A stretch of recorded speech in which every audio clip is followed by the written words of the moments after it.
Hola, me llamo David Suchet y estás escuchando el podcast La Biblia en un año, donde nos encontramos con la voz de Dios y vivimos la vida a través de la lente de las Escrituras.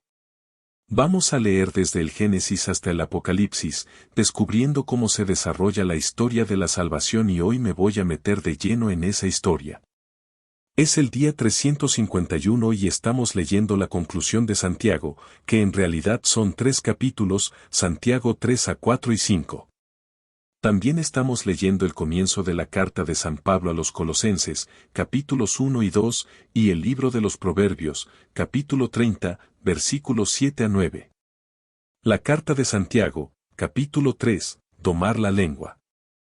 Hermanos míos, no os hagáis muchos maestros, pues sabéis que los que enseñamos seremos juzgados con mayor severidad, ya que todos cometemos muchos errores.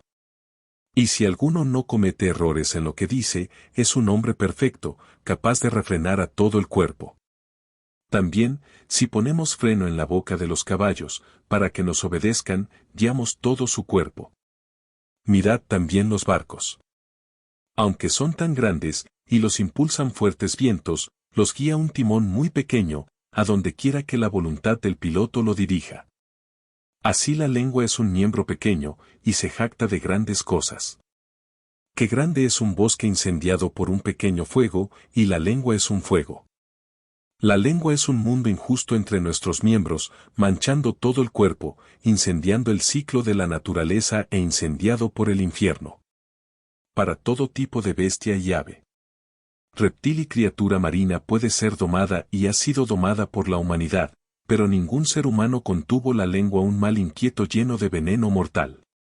Con ella bendecimos al Señor y Padre, y con ella maldecimos a los hombres que están hechos a semejanza de Dios. De la misma boca salen bendiciones y maldiciones, hermanos míos. Esto no debe ser así.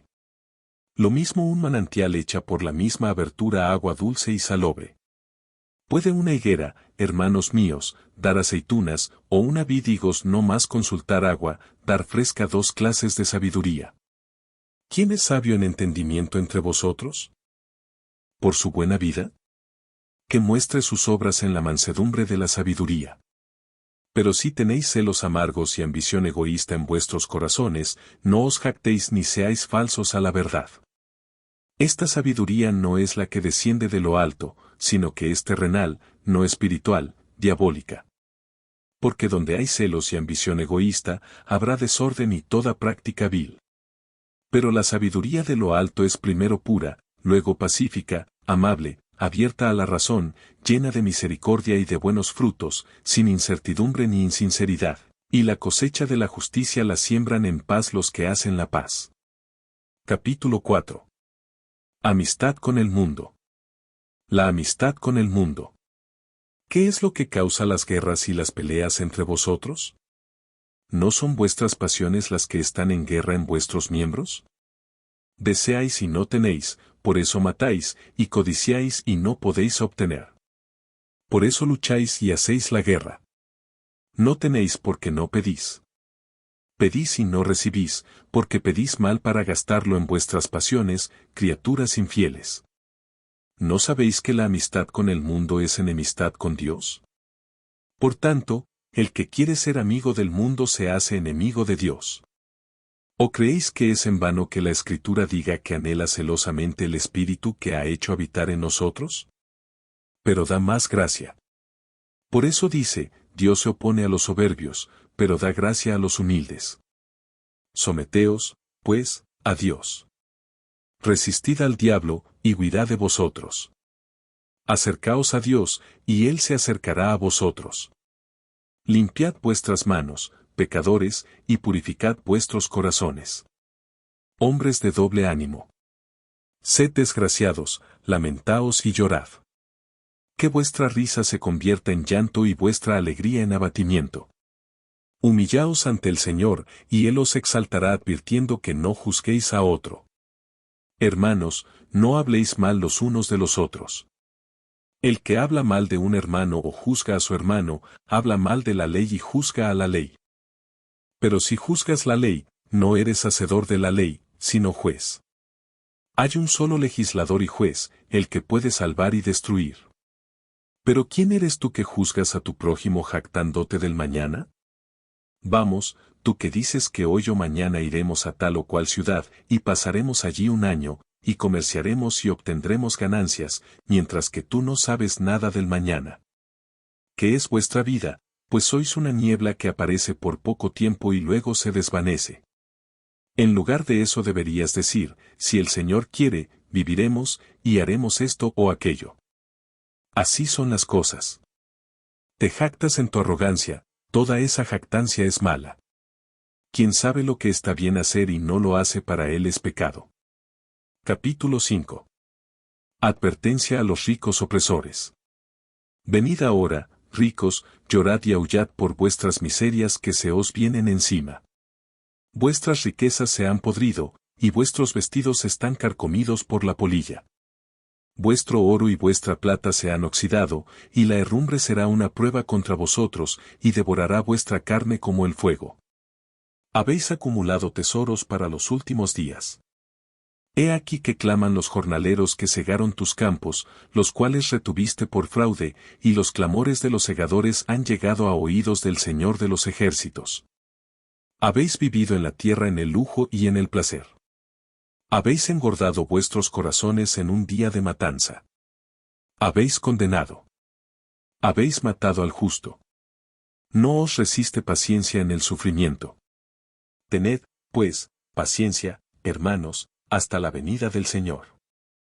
He aquí que el labrador espera el precioso fruto de la tierra, siendo paciente sobre él hasta que recibe la lluvia temprana y la tardía. Sed también vosotros pacientes. Afianzad vuestros corazones, porque se acerca la venida del Señor. No murmuréis, hermanos, unos contra otros, para que no seáis juzgados. Mirad, el juez está a las puertas como ejemplo de sufrimiento y paciencia. Hermanos, tomad a los profetas que hablaron en nombre del Señor. He aquí que llamamos dichosos a los que son constantes. Habéis oído hablar de la constancia de Job, y habéis visto el propósito del Señor. Como es compasivo y misericordioso el Señor. Pero sobre todo, hermanos míos, no juréis ni por el cielo ni por la tierra, ni con ningún otro juramento. Sino que vuestro sí sea sí y vuestro no sea no, para que no caigáis bajo condenación. La oración de fe es cualquiera de vosotros que sufra. Que rece. ¿Hay alguno alegre? Que cante alabanzas. ¿Está alguno enfermo entre vosotros? Que llame a los ancianos de la iglesia, y que oren sobre él, ungiéndole con aceite en el nombre del Señor. Y la oración de fe salvará al enfermo, y el Señor lo resucitará. Y si ha cometido pecados, le serán perdonados. Confesaos, pues, vuestros pecados unos a otros, y orad unos por otros para que seáis sanados. La oración de un hombre justo tiene un gran poder en sus efectos. Elías era un hombre de naturaleza semejante a la nuestra, y oró fervientemente para que no lloviera, y durante 3 años y 6 meses no llovió sobre la tierra. Entonces oró de nuevo, y el cielo dio lluvia, y la tierra produjo su fruto. Hermanos míos, si alguno de vosotros se aparta de la verdad y alguien lo hace volver, sepa que quien haga volver a un pecador del error de su camino salvará su alma de la muerte y cubrirá multitud de pecados. Salutación de la carta de Pablo a los Colosenses, capítulo 1. Pablo, apóstol de Cristo Jesús, por la voluntad de Dios, y Timoteo, nuestro hermano de los santos y los fieles hermanos en Cristo de Colosas, gracia a vosotros y paz de Dios nuestro Padre. Gratitud por la fe de los colosenses.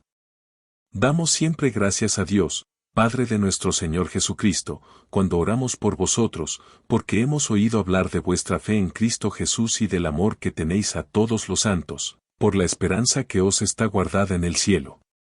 De esto habéis oído antes en la palabra de la verdad, el Evangelio que ha llegado a vosotros, como en todo el mundo.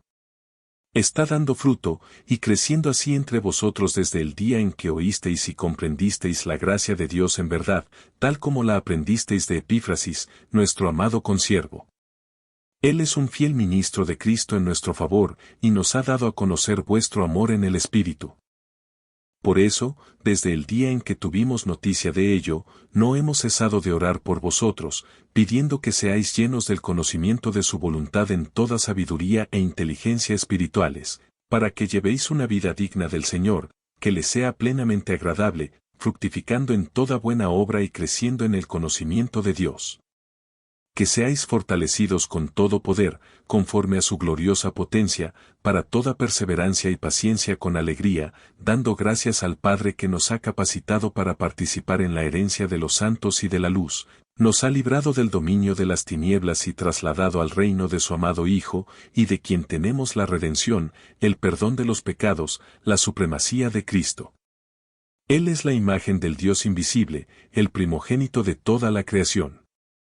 Porque en él fueron creadas todas las cosas en el cielo y en la tierra, visibles e invisibles, sean tronos, sean dominios, sean principados, sean autoridades. Todas las cosas fueron creadas por medio de él, y para él es antes que todas las cosas, y en él todas las cosas subsisten. Él es la cabeza del cuerpo, la Iglesia.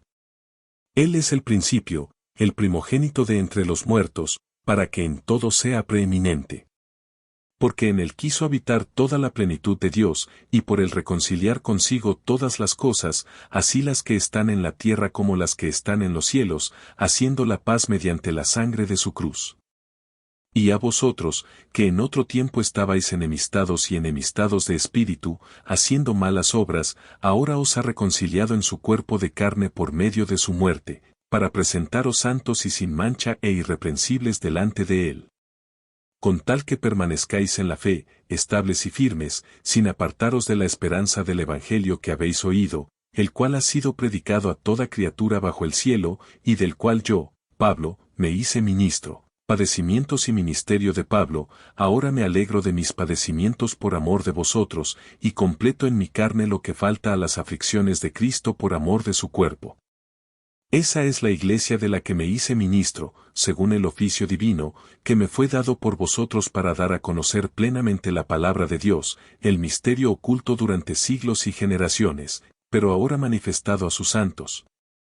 A ellos quiso Dios dar a conocer cuán grandes son entre los gentiles las riquezas de la gloria de este misterio que es Cristo en vosotros, esperanza de gloria, a él anunciamos, amonestando a todo hombre y enseñando a todo hombre con toda sabiduría, a fin de presentar a todo hombre maduro en Cristo. Para esto me afano, esforzándome con toda la energía que él inspira poderosamente en mí. Capítulo 2. Porque quiero que sepáis cuánto me esfuerzo por vosotros, y por los que están en Laodicea, y por todos los que no han visto mi rostro, para que sus corazones se animen, unidos por el amor, a tener todas las riquezas del entendimiento seguro y del conocimiento del misterio divino de Cristo. Digo esto para que nadie os engañe con palabras engañosas. Porque, aunque estoy ausente en cuerpo, estoy con vosotros en espíritu, gozándome al ver vuestro buen orden y la firmeza de vuestra fe en Cristo, plenitud de vida en Cristo. Así pues, como recibisteis a Cristo Jesús, el Señor, vivid en él, arraigados y edificados en él y firmes en la fe, de la misma manera que fuisteis enseñados abundantes y agradecidas advertencias contra los falsos maestros. Mirad que nadie se aproveche de vosotros con filosofías y vanos engaños, según la tradición humana, según los espíritus elementales del universo, y no según Cristo. Porque en él habita corporalmente toda la plenitud de la divinidad, y vosotros habéis llegado a la plenitud de la vida en él, que es la cabeza de todo poder y autoridad. En él también fuisteis circuncidados con una circuncisión hecha sin manos, despojándoos del cuerpo de carne en la circuncisión de Cristo. Y fuisteis sepultados con él en el bautismo, en el cual fuisteis también resucitados con él mediante la fe en la acción de Dios, que le levantó de los muertos.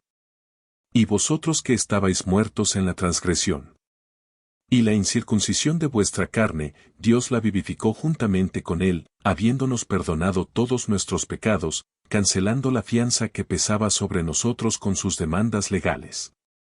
Esto lo puso a un lado, clavándolo en la cruz. Desarmó a los principados y a las potestades, y les dio un escarmiento público, triunfando de ellos en él. Por tanto, que nadie os juzgue en cuestiones de comida y bebida, ni respecto a fiestas, luna nueva o sábado. Esto es solo una sombra de lo que ha de venir. Pero la sustancia pertenece a Cristo. Que nadie os descalifique, insistiendo en la humillación de sí mismo y en la adoración de los ángeles, tomando partido por visiones, hinchado sin razón por su mente sensual, y no aferrándose a la cabeza, de la que todo el cuerpo, nutrido y unido por sus articulaciones y ligamentos, crece con un crecimiento que procede de Dios. Si con Cristo habéis muerto a los espíritus elementales del universo, ¿por qué vivís como si aún pertenecierais al mundo? ¿Por qué os sometéis a reglamentos, no manejáis, no probáis, no tocáis, refiriéndoos a cosas que todas perecen, según se usan de acuerdo con preceptos y doctrinas humanas? Estas tienen, en efecto, una apariencia de sabiduría al promover el rigor, la devoción, la abnegación y la severidad para con el cuerpo, pero no tienen ningún valor para frenar la indulgencia de la carne. El libro de los Proverbios, capítulo 30, versículos 7 a 9. Dos cosas te pido. No me las niegues antes de que muera. Aleja de mí la falsedad y la mentira. No me des pobreza ni riqueza. Aliméntame con el alimento que me es necesario, no sea que me sacie y te niegue y diga quién es el Señor. O no sea que, siendo pobre, robe y profane el nombre de mi Dios. Padre que estás en los cielos, te alabamos. Muchas gracias, oh Señor Dios. Oh, qué regalo de día. Qué regalo es no solo escuchar la carta de Santiago, y no solo escuchar el comienzo de Colosenses, sino también esta sabiduría que nos impartes en el libro de Proverbios.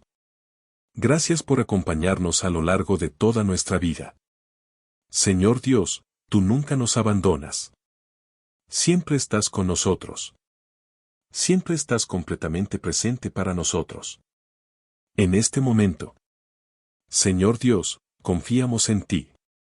Y en este momento, reconocemos tu presencia donde quiera que estemos escuchando estas palabras. Señor Dios, tú estás con nosotros. Estás más cerca de nosotros de lo que nosotros estamos de nosotros mismos. Y nuestros pensamientos a nosotros mismos. Estás más cerca de nosotros de lo que nuestro corazón está en nuestro pecho. Y te damos las gracias. Gracias por estar cerca de nosotros. Gracias por estar con nosotros, Señor Dios, incluso cuando no te reconocemos. Tú estás ahí. Tú estás aquí. Estás activo. Ayúdanos a no perder nunca de vista que estás presente con nosotros ahora mismo. Porque contigo todo momento es correcto. Ahora. Te lo pedimos en el nombre de Jesús. Amén. En el nombre del Padre, del Hijo y del Espíritu Santo. Amén. Esta lectura de Proverbios capítulo 30, siempre me llega. No sé cuántas veces he dicho que este es mi favorito, este es uno de mis favoritos porque es tan sabio. Tiene conocimiento. ¿Sabes una de las cosas cuando llegamos a conocer a Jesús? Recuerdo que alguien me dijo esto. Los dos primeros movimientos de la conversión son la desconfianza en uno mismo y la confianza en el Señor. Y creo que eso es tan sabio. Una desconfianza en uno mismo significa no. Sé que estoy roto. Sé que yo, hombre, Dios, Señor, dame una oportunidad y me volveré contra ti. De hecho, había un hombre llamado San Felipe Neri. Creo que es el patrón St. de Roma. Pero también era un San Alegre. Y él es una de esas situaciones en las que hizo un montón de cosas tontas solo para llamar la atención de la gente, para conseguir una risa, para humillarse. Pero en un momento, recuerdo haber escuchado que todas las mañanas se levantaba y rezaba y decía algo parecido a ten cuidado con Felipe hoy, Señor, porque si le das la oportunidad, te traicionará. Y hay algo acerca de eso. Es tan claro aquí en el Proverbio capítulo 32, cosas te pido si no me las niegas antes que muera, aleja de mí falsas o que mientan. Esta es la gran cosa, no me des pobreza ni riquezas. Solo dame lo necesario para mí. Aliméntame con el alimento que me es necesario, no sea que me sacie y te niegue y diga quién es el Señor. Y eso nos pasa a nosotros, ¿verdad? Estamos tan llenos, estamos confiados en nosotros mismos como, o no, no necesito a Dios porque estoy cuidado, o no sea que sea pobre y robe y profane el nombre de Dios. Básicamente, aquí está el autor de la sabiduría diciéndome conozco a mí mismo, no se puede confiar en mí. No se puede confiar en mí. Me das un exceso de riqueza y voy a hacer algo tonto con ella, pero me gustaría negar al Señor. Me das una situación o circunstancia calamitosa y robaré y no seré una persona justa. Y eso es algo, hombre, tanta sabiduría no es eso. No es que mucha sabiduría, no solo para nosotros mismos, sino también miramos a nuestro alrededor y mirar a la gente que podríamos ser rápidos para juzgar. Tal vez las celebridades son personas famosas, son personas ricas y decir, no puedo creer que están viviendo una vida tan superficial. Bueno, ese sería yo si fuera tan rico. O vemos a personas que cometen delitos y roban o que llevan una vida criminal y decimos, Dios, si no me protegieras de eso, probablemente yo haría lo mismo. No hace que esas cosas estén bien, pero las hace comprensibles. De nuevo, no lo hace. Eso no hace que lo incorrecto sea correcto, pero con suerte hace que nuestros corazones y nuestras mentes sean comprensivos. Podemos ser pacientes. Podemos ofrecer gracia, porque sabemos que si no es por la gracia de Dios. Vamos, yo voy, nosotros, yo voy. Aquí estamos. Santiago, capítulos 4 y 5. Tan increíble. De nuevo, una vez más, la sabiduría de Santiago. Me encantan un par de piezas aquí. Uno es este en el capítulo 4, versículo 7. Someteos, pues, a Dios. Resistid al diablo y huirá de vosotros. Acercaos a Dios y Él se acercará a vosotros. Este es un consejo increíble para todos nosotros, porque tenemos que hacerlo. Tenemos que someternos a Dios. Nos rendimos a Dios y resistimos al diablo. El reconocimiento es que vamos a escuchar a San Pedro hablar de esto en un par de días, que él dirá que el diablo está merodeando como un león rugiente en busca de alguien a quien devorar. Resistidle firmes en vuestra fe, que esta es la batalla. Y todo cristiano se da cuenta, como oímos el otro día, de que nuestra batalla no es contra la carne y la sangre, sino contra los principados y las potestades, contra los gobernantes, los elementos de las fuerzas de este mundo, contra los demonios, contra el mal. Y así resistimos al diablo y nos acercamos a Dios. Continúa diciendo, limpiad vuestras manos, pecadores, y purificad vuestro corazón. Usted significó de doblemente básicamente que él dice usted backsliders en otra traducción. Ese sentido que recuerdas cuando Elías preguntó a la gente en el monte Carmelo durante la batalla con los profetas de los sacerdotes de Baal. Él dijo, ¿cuánto tiempo estarás de dos mentes? ¿Cuánto tiempo estaréis ahorcajadas sobre la valla? Si el Señor Dios es Dios, entonces sírvanle. Y si Baal es Dios, entonces sírvanle. Pero deja de ser de dos mentes. Y aquí está Santiago diciendo exactamente lo mismo, porque esta es la condición humana. Él dice limpia tus manos, pecadores, purifica tus corazones, hombres de doble mente, deja de ser una persona de dos mentes continua. Una cosa que quiero destacar es que me encanta el hecho de que tenía este sacerdote cuando yo era un misionero justo después de la universidad en la frontera de Belice en Guatemala. Su nombre es Padre John McHugh y el Padre John McHugh es uno de los cofundadores de una comunidad religiosa llamada la Sociedad de Nuestra Señora de la Santísima Trinidad. Y el Padre John era esto. Cuando lo conocí era un viejo sacerdote, un sacerdote sabio, un hombre tan santo y acababa de darlo. Derramó su vida por el Señor y por la gente del pueblo en el que yo vivía. Y el Padre John era de Oklahoma, así que tenía un poco de acento de Oklahoma, y este hombre increíble fue un prisionero de guerra en la Segunda Guerra Mundial. Su avión fue derribado y simplemente. Una historia increíble. Pero él siempre decía, si Dios quiere, eso es lo que siempre dicen. Sabes que Dios lo hará, Señor, tienes que decir si Dios quiere, él decía. Si Dios quiere, si Dios quiere. Nunca dijiste Padre John te verá mañana. Si Dios quiere. Padre John, ¿vamos a ir a la ciudad mañana? Si Dios quiere.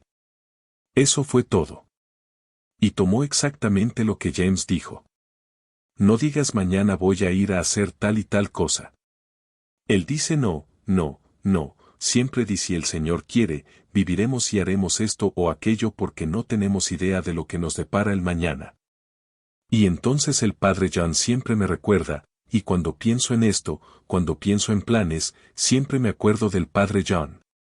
Y a causa del Padre Juan, la carta de Santiago. Aquí una cosa también James está advirtiendo a la gente quiere Jane.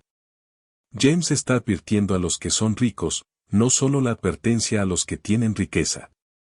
Y de nuevo, si usted está viviendo en los Estados Unidos de América, usted es en todo el mundo más probable que la parte superior 1% cuando se trata de los que son los titulares de la riqueza, incluso si por las normas estadounidenses puede que no tenga mucho.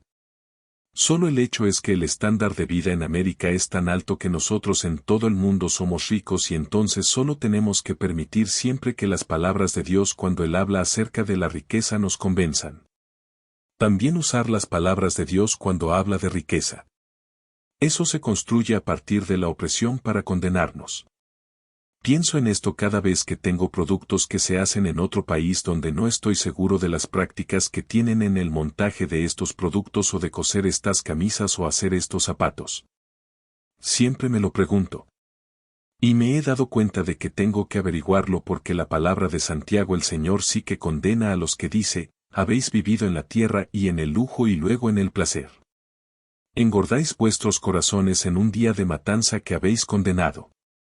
Habéis matado al justo. He retenido, sin querer, al comprar ciertos productos, el salario de los que fabricaron esos productos? No lo sé.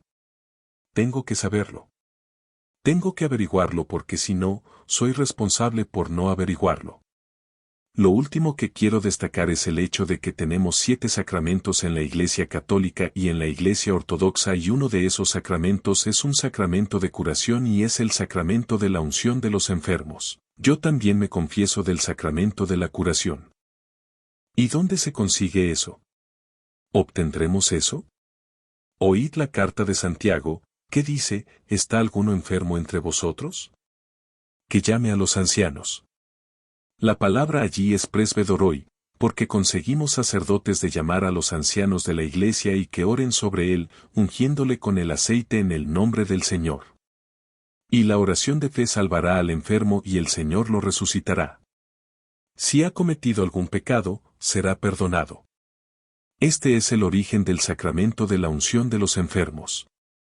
Pero también está conectado con el sacramento de la confesión porque dice que el sacerdote orará sobre ellos y serán perdonados de todos sus pecados. Y luego la siguiente línea es, por lo tanto, confiésense sus pecados unos a otros. Algunos cristianos dirían, sí, nos confesamos nuestros pecados unos a otros, ya sabes, hermano cristiano de otro cristiano, hermana cristiana de hermana cristiana. Pero también vemos que hay una palabra al principio del versículo 16, por lo tanto. Y así como Santiago está escribiendo sobre llamar al presbítero llamando al sacerdote de la iglesia para ungir a este hombre con aceite y que su pecado va a ser perdonado y dice por lo tanto confesaos vuestros pecados unos a otros y orad unos por otros para que seáis sanados. Así que todo esto es en el contexto de que la confesión es en el contexto de la unción o en el contexto de la curación a través de las manos de los sacerdotes o los ancianos de la iglesia. Ahora de nuevo, no haciendo un punto, solo haciendo un punto. Por último, aquí está St. Paul's letter to the Colossians and there is a piece in St. Paul's letter to the Colossians that is just incredible. Quiero decir, obviamente San Pablo está señalando manifiestamente el hecho de que Jesucristo es preeminente, que Él es aquel por quien y para quien todo ha sido hecho. Y es tan poderoso. Y no podemos insistir demasiado en eso porque es la clave. Jesús es aquel por quien y para quien todo fue hecho. Pero en su carta a los Colosenses, capítulo 1, versículo 24, San Pablo dice estas palabras que son muy intrigantes, misteriosas. Dice, ahora me regocijo en mis sufrimientos por amor a vosotros, y en mi carne completo lo que falta a la aflicción de Cristo por amor a su cuerpo que es la Iglesia. Tenemos que hacernos la pregunta, ¿qué falta en el sufrimiento de Cristo? ¿Qué falta en las aflicciones de Cristo? Y la respuesta es nada. Son suficientes para nuestra redención. Es Juan Pablo II. Él habló de esto y dijo, no falta nada en los sufrimientos de Cristo, excepto que usted y yo podamos participar en la obra redentora de Jesucristo en este mundo. Cristo nos extiende una partícula de su cruz, para que la llevemos con Él. Y eso es sobre lo que Pablo está escribiendo. Aquí me regocijo en mis padecimientos por vosotros, y completo en mi carne lo que falta a las aflicciones de Cristo por su cuerpo. Esa es la Iglesia. Y ese es uno de los puntos de sufrimiento que ha sido redimido. Se ha transformado que cuando sufrimos en Cristo, participamos de la redención del mundo. Nuevamente, no porque su sufrimiento fuera insuficiente. Fue completamente suficiente. Jesucristo sufrió una vez por todas, pero para que tú y yo tengamos el honor, la dignidad, el privilegio de participar en su obra redentora, Jesucristo nos ofrece. Él nos da una partícula de su cruz, para que podamos participar en su obra de redención, lo cual es simplemente increíble. Y esa es la verdad que simplemente debemos reconocer, especialmente para aquellos de nosotros que sufrimos y para aquellos de nosotros que nos encontramos en lugares de profundo sufrimiento. Quizás no sepamos por qué sucede esto, pero si sabemos qué hacer con ello, unirlo al sufrimiento de Cristo y decir, Señor Dios, usa a este Jesús, usa esto para la salvación del mundo, para la gloria del Padre, y para que este mundo sea transformado en el reino de Dios entre nosotros. Por eso estamos orando. Y sé que muchos de ustedes en este momento se encuentran en un lugar de sufrimiento. Y por eso estoy orando por ti. Por favor, oren por mí. Mi nombre es David Susha. No puedo esperar a verte mañana. Dios los bendiga.